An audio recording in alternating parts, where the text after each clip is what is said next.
particularly want to thank our federal employees that are here who would prefer to be at work today but have been furloughed for joining us to talk firsthand about what the shutdown in government means. On October 1, if Congress has not passed a budget, the regular order is to pass a resolution that allows government to stay open as we continue to negotiate budgets for the different agencies. That is the regular order. That's what the United States Senate did in sending that resolution over to the House of Representatives. Due to the reckless behavior of the Republicans in the House, they refused to allow a vote on the resolution we passed over. And as a result of the Republicans' actions, we have a government shutdown. This government shutdown is hurting. It's hurting our economy, and there have been lots of projections about the impact it has on our economy. $15 million a day lost in my own state of Maryland. It's hurting the taxpayers. The last shutdown was estimated to cost the taxpayers $2 billion. That's B, $2 billion.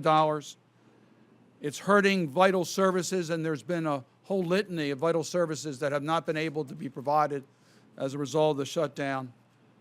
And it's hurting our federal workers. Over 800,000 have been furloughed as a result of the government shutdown. In my state of Maryland, it's estimated that 124,000 federal employees have been furloughed and are not allowed to come in. Obviously, this is hurting individuals as well as hurting our local economy and our national economy. These are real people. They're not numbers. You hear the numbers, but real people's lives have been affected by this government shutdown. Let me introduce one of those individuals, Marcelo Del Canto. He's been a federal employee for 8 years, a budget analyst at the Substance Abuse and Mental Health Services Administration. Lives in Poolesville, Maryland, works in Rockville, Maryland, part of the 90% of his agency that has been put on furlough. Marcelo. Thank you. My name is Marcelo Del Canto, and I work for SAMHSA, as you just heard. Having been a budget analyst, my job has been to ensure that all the grants and contracts that we fund that provide the vital services for people who suffer from mental illness and substance abuse disorders is funded. As a budget analyst, I did not have this in my budget to be furloughed. My wife is also a federal employee. She is also furloughed. This has a devastating impact, I don't need to tell you, to have both of us furloughed right now.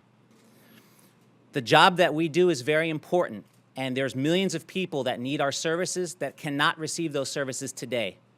I speak for myself and my colleagues when I tell you we need to get this work done, we need to get back to work, and we need to do it now. This has gone on long enough, and we need to get back to work and provide the services that these people need and depend on us to provide.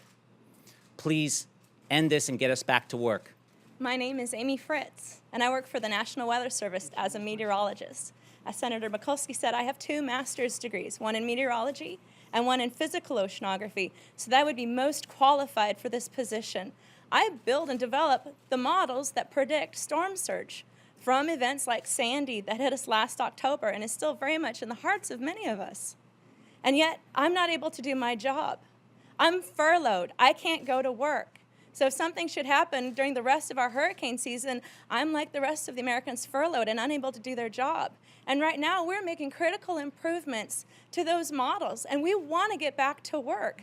My education didn't come free. I have student loan debts to the sound of $130,000. I've got to pay them back. I owe this money for this fine education. I chose it because I believe in our mission. We are here to save lives and protect property.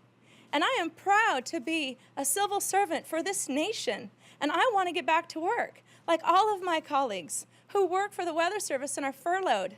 In my facility, we had 8 babies born in the last 2 years. Imagine all those young families with both parents as federal employees, furloughed. So I speak for all of the National Weather Service. Let us get back to work. Let us do our job so we can serve you all. There's a right way to treat the people in this country that are on the front lines of public service, and that means making sure they get their paychecks.